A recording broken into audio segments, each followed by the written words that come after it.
Joining us here at 5, I'm Colin Mayfield. And I'm Vanessa Rufus. Tonight, voters are now weighing in after Vice President Kamala Harris's campaign stop in Charlotte today. Just hours ago, that visit to Johnson C. Smith University meant to highlight the administration's policies on economic growth. WCNC Charlotte's Kaylin Hagwood takes a look at how the VP's message is sitting with voters tonight. The vice president hoped to touch on issues affecting everyday voters like home ownership and medical care as she laid out the Biden administration's plan to strengthen the economy.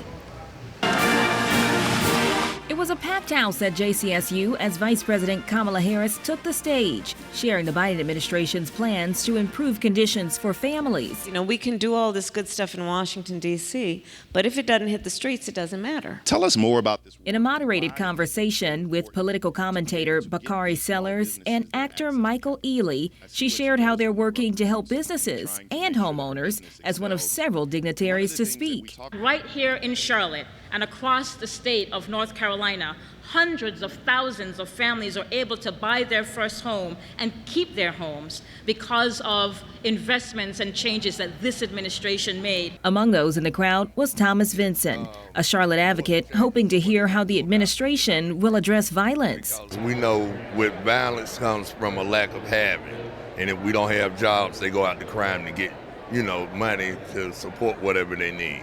He joins voters listening closely and weighing their options. I would say she has my vote, but I also want to make sure it's the right vote. Just don't want to go off of instinct, With less than 5 months left until Election Day, Vice President Harris ending her remarks encouraging everyone to register to vote.